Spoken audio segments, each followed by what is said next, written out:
పశ్చిమ బెంగాల్లోని ఏ జిల్లాల్లో తూర్పు భారతదేశపు మొదటి ఖగోళ పరిశీలన కేంద్రం ఉంది? పురూలియా. ఇది పశ్చిమ బెంగాల్లో ఉంటుంది. Satyendranath Bose national centre for basic sciences ద్వారా తూర్పు భారతదేశంలో మొట్టమొదటి ఖగోళ పరిశీలన కేంద్రమైనటువంటి పురూలియాలోని గర్బంచ్ కోట్ హిల్స్లో ప్రారంభించబడింది. భారతదేశంలో ఇది 6వ అబ్జర్వేటరీ. దీనికి సత్యేంద్రనాథ్ బోసు అని పేరు పెట్టారు. ఇది శాస్త్రీయ పరిశీలనలు, విద్యార్థుల శిక్షణ మరియు జాతీయ మరియు అంతర్జాతీయ పరిశోధన సహకారాలను పెంపొందించడం లక్ష్యంగా పెట్టుకుంది. మిషన్ మౌసం యొక్క ప్రాథమిక లక్ష్యం ఏమిటి? భారతదేశాన్ని వాతావరణానికి అనుకూలమైన మరియు వాతావరణ స్మార్ట్ దేశంగా అభివృద్ధి చెందించడం. భారత వాతావరణ శాఖ IMD 150వ ఆవిర్భావ దినోత్సవం సందర్భంగా ప్రధానమంత్రి మోదీ ఈ మిషన్ మౌసంని ప్రారంభించారు. ఇది వాతావరణ మరియు వాతావరణ శాస్త్రాన్ని అభివృద్ధి చేయడం ద్వారా భారతదేశాన్ని వాతావరణానికి సిద్ధంగా మరియు వాతావరణ స్మార్ట్ దేశంగా మార్చడమే ఈ మిషన్ యొక్క ప్రధాన లక్ష్యం. 2025 ఖోఖో ప్రపంచ కప్పు ఆతిథ్యం ఇస్తున్నటువంటి నగరం ఏది? న్యూఢిల్లీ. మొదటి ఖోఖో ప్రపంచ కప్పు జనవరి 13, 2025న న్యూఢిల్లీలోని ఇందిరాగాంధీ ఇండోర్ స్టేడియంలో ప్రారంభమైంది. ఈ ఖోఖో ఫెడరేషన్ ఆఫ్ ఇండియా అధ్యక్షుడైనటువంటి సుధాంశు మిట్టల్ దీనిని ప్రారంభించారు. ఇది ఇండియన్ ఒలింపిక్ అసోసియేషన్ మద్దతుతో ఖోఖో ఫెడరేషన్ ఆఫ్ ఇండియాచే నిర్వహించబడింది. భారత పురుషుల జట్టుకు ప్రతీక్ వైకర్ మరియు మహిళల జట్టుకు ప్రియాంక ఇంగ్లే నాయకత్వం వహిస్తున్నారు. ప్రపంచంలోనే అతిపెద్ద compressed air energy storage case టెక్నాలజీని ఏ దేశం ప్రారంభించింది? చైనా. చైనా ప్రపంచంలోని అతిపెద్ద compressed air energy storage case అనే ప్రాజెక్టును దీనికి నెంగ్చు 1 అని పేరు పెట్టారు. ఇది చైనాలోని హుబే ప్రావిన్స్లోని ఇంగ్ చెంగ్లో పూర్తి కార్యాచరణను ప్రారంభించింది. ఇది చైనా యొక్క శక్తి నిల్వ సాంకేతికల్లో ఒక మైలురాయిని సూచిస్తుంది. అదేవిధంగా ప్రపంచవ్యాప్తంగా అతిపెద్ద కేస్ సౌకర్యం కలిగి ఉంది. గంగా సాగర్ మేళా ఏ రాష్ట్రంలో ఏటా జరిగే ఒక మతపరమైనటువంటి పండుగ? పశ్చిమ బెంగాల్. ఈ గంగా సాగర్ అనేది గంగా మరియు బంగాళాఖాతం సంగమం వద్ద పశ్చిమ బెంగాల్లోని సాగర్ ద్వీపంలో జరిగేటటువంటి హిందూ పండగ ప్రతి సంవత్సరం జరుగుతూ ఉంటుంది. ఇది పవిత్ర స్నానం మరియు దీపాదానం వంటి ఆచారాలను కలిగి ఉంటుంది. మకర సంక్రాంతి సమయంలో ఏటా జరుపుకుంటారు. ఇది కుంభమేళా తర్వాత భారతదేశంలో జరిగేటటువంటి 2వ అతిపెద్ద మతపరమైనటువంటి పండుగ.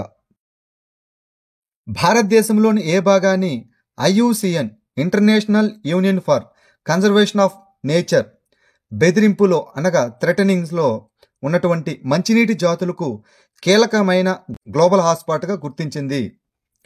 పశ్చిమ కనుమలు. హాట్స్పాట్గా గుర్తించినటువంటి ప్రాంతం ఏంటంటే పశ్చిమ కనుమలు, భారతదేశం. గ్లోబల్ హాట్స్పాట్లు ఏమిటనగా విక్టోరియా సరస్సు, ఇది ఆఫ్రికాలో ఉంటుంది. టిటికాకా సరస్సు, ఇది సౌత్ అమెరికాలో ఉంటుంది. శ్రీలంక వెస్ట్ జోను, అదేవిధంగా పశ్చిమ కనుమలు ఇండియా. ఇక్కడ అంతరించిపోతున్నటువంటి జాతులు ఏమిటనగా హంప్ బ్యాక్డ్ మహసీర్, అదేవిధంగా ప్రాథమిక ముప్పులు కాలుష్యం 1, ఆనకట్ట నిర్మాణం 1, నీటి వెలికితీత 1, వ్యవసాయం 1, ఆక్రమణ జాతులు. అత్యంత ప్రభావితమైనటువంటి భారత రాష్ట్రం ఏమిటనగా కేరళ. కీలకమైన నది వచ్చి పెరియార్ నది. AFI athletics federation of India కొత్తగా ఏర్పడిన అథ్లెటిక్స్ కమిషన్ చైర్మన్గా ఎవరు నియమితులయ్యారు? అంజు బాబీ జార్జ్. ఈమె long jump queen. India's long jump queen అనమాట ఒకప్పుడు. హిమ్ కవాచ్ బహుళ పొర దుస్తుల వ్యవస్థను ఏ సంస్థ అభివృద్ధి చేసింది? రక్షణ పరిశోధన మరియు అభివృద్ధి సంస్థ డిఆర్డిఓ. ఇటీవల వార్తల్లో కనిపించినటువంటి కోడంకులం అణు విద్యుత్ కేంద్రం ఏ రాష్ట్రంలో ఉంది? తమిళనాడు. ఇది రష్యా యొక్క అణు ఏజెన్సీ భారతదేశానికి కోడంకులం అణు విద్యుత్ ప్లాంట్ యొక్క 6వ యూనిట్ కోసం రియాక్టర్ నౌకను రవాణా చేసింది. ఇది తమిళనాడులో ఉన్న కోడంకులం ప్లాంటు, అదేవిధంగా 6 రియాక్టర్లు, అణు రియాక్టర్లు, మొత్తం 6000 మెగావాట్ల సామర్థ్యంతో భారతదేశంలోని అతిపెద్ద అణు విద్యుత్ ప్లాంట్ ఇది. ఏ రాష్ట్ర ప్రభుత్వం ఇటీవల స్వామి వివేకానంద యువశక్తి మిషన్ను ప్రారంభించింది? మధ్యప్రదేశ్. ఈ జాతీయ యువజన దినోత్సవం సందర్భంగా మధ్యప్రదేశ్ సీఎం మోహన్ యాదవ్ భోపాల్లో స్వామి వివేకానంద యువశక్తి మిషన్ను ప్రారంభించారు. స్వామి వివేకానంద జయంతిని పురస్కరించుకుని జాతీయ యువజన దినోత్సవాన్ని ఏటా జరుపుకుంటారు. జనవరి 2025లో అక్రమ వలసలను ఎదుర్కోవడానికి ప్రపంచంలోనే మొట్టమొదటి ఆంక్షల విధానాన్ని ఏ దేశం ప్రవేశపెట్టింది? United Kingdom.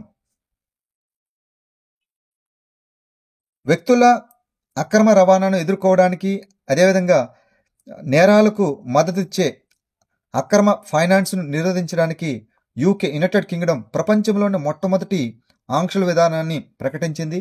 ఈ ఆంక్షలు అక్రమ వలసలు మరియు వ్యవస్థీకృత ఇమిగ్రేషన్ నేరాలపై దృష్టి పెడుతుంది.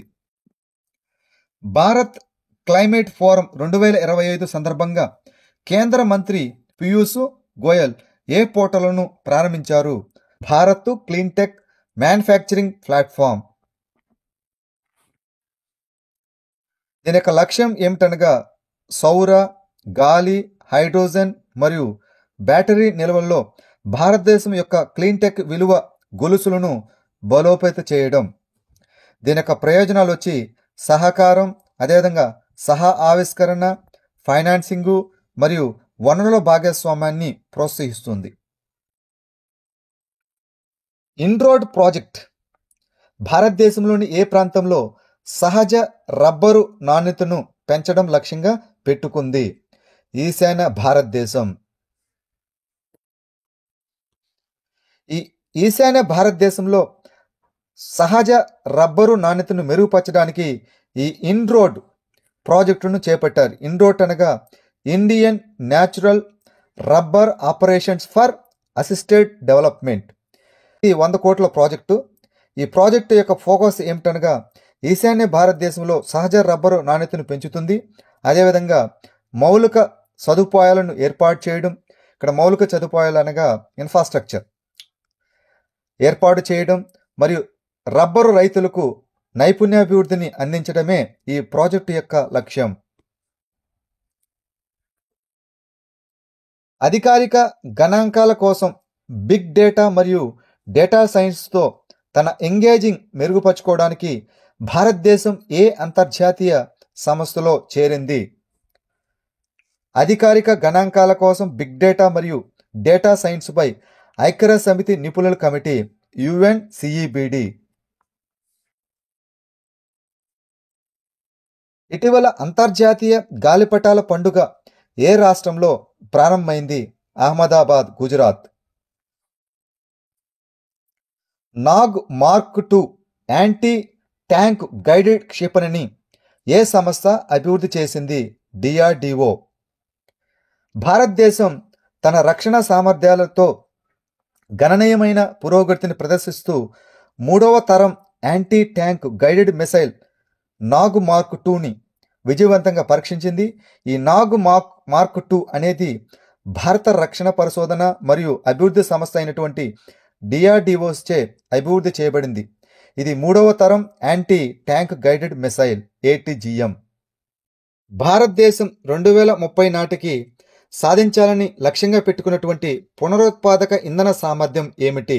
ఇక్కడ పునరుత్పాదక ఇంధన సామర్థ్యం అనగా గ్రీన్ ఎనర్జీ అనగా రెన్యూబుల్ ఎనర్జీ 500 గిగావాట్లు